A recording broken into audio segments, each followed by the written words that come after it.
Have you ever been watching an American movie or TV show and you heard someone say, "Your guess is as good as mine," and you thought, "Oh my goodness, they were speaking so fast. Maybe you understand the general idea, but how are they saying it so quickly? Are there some secrets that I don't know?"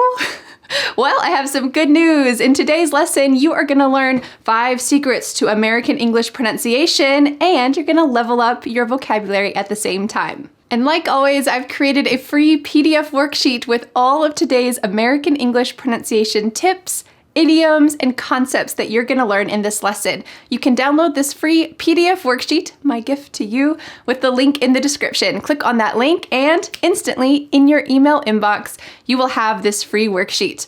All right, are you ready to get started with the first secret of American English pronunciation? Let's start. Have you heard this phrase before? The early bird catches the worm. This means that if you wake up early or you get started now, well, you will succeed.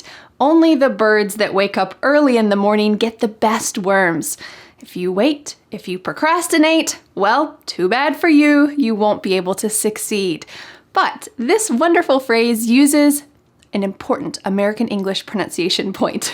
There are 3 words, early, bird, and worm, that use a colored R. So in American English, this R is a strong, hard sound.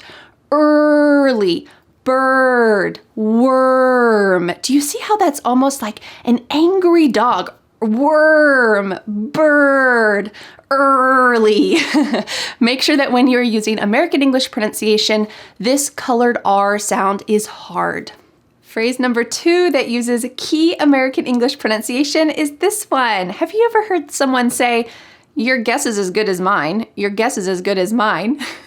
This means that the other person has no clue. Maybe you could say, "I don't know how to get to the beach. Your guess is as good as mine." But there is something important happening with the pronunciation of this phrase. At the end of the word guess and at the end of the word is, there is an S. But in American English pronunciation, we often link the S with the vowel next to make a Z sound. So listen carefully when I say this phrase. Your guess is as good as mine. It sounds a lot like zzz. And that's what's happening here. We are linking together the S plus a vowel from the next word. Try to say it with me. Your guess is as good as mine. I have no clue. Your guess is as good as mine. Key phrase number 3 that uses American English pronunciation is this fun one. Don't bite the hand that feeds you. Have you ever been trying to help someone and then they complain about how you're helping them? You can use this phrase and say, "Hey, don't bite the hand that feeds you. I'm just trying to help you." Well, it's the same idea.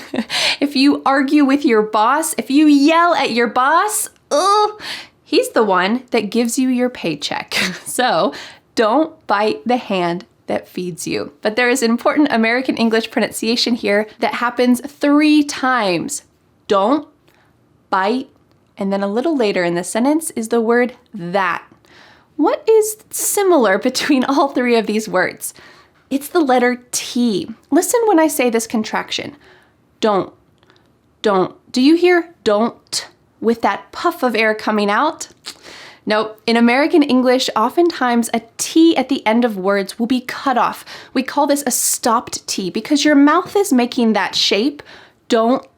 My tongue is at the top of my mouth trying to make that T shape, but there's no puff of air that comes out.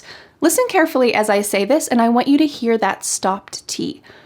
Don't bite the hand that feeds you. You think you can say that with me?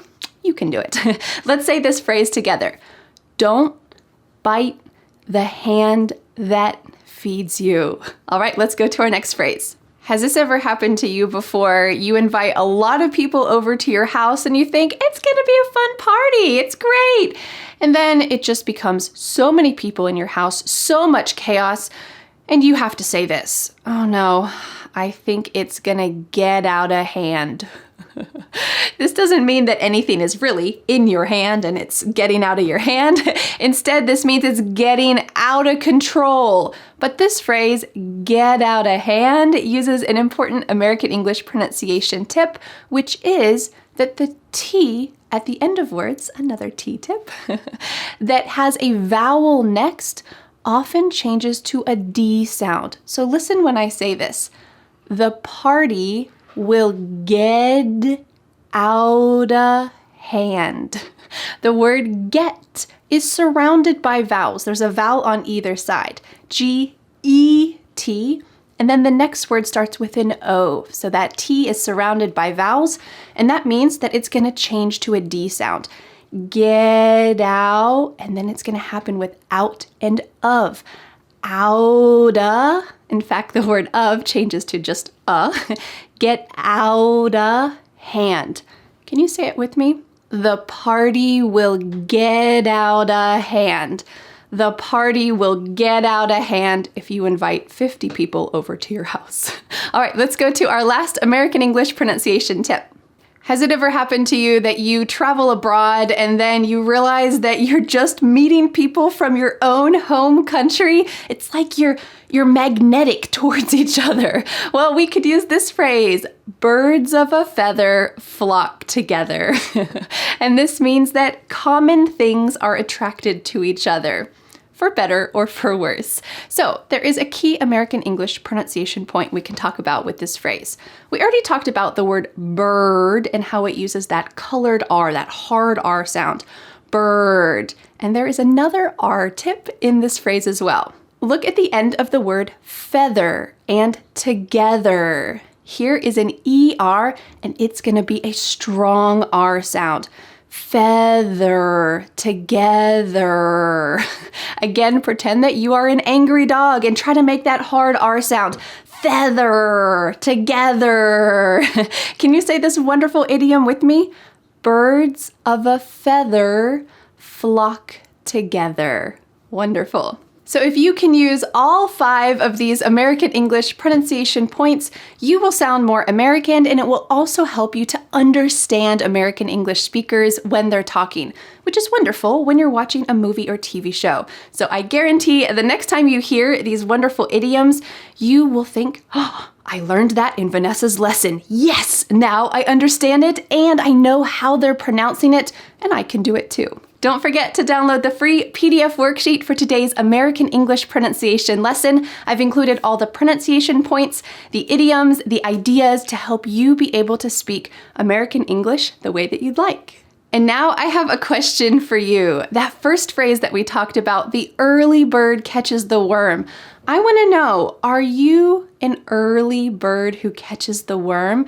This doesn't mean that you wake up early. It just means that you don't procrastinate. Are you someone who procrastinates and waits too long? Or are you someone who has a task and you do it? Well, even if you don't, there's never a time like the present to get started. Well, thank you so much for learning English with me, and I'll see you again next Friday for a new lesson here on my YouTube channel. Bye. But wait, do you want more? I recommend watching this video next. There are almost 4 million people who have watched this video, including Nikki, who said, I love how she smiles while talking. She's smocking. Smile plus talking. Well, if you want to see some smocking, I recommend watching this video, and I'll see you there.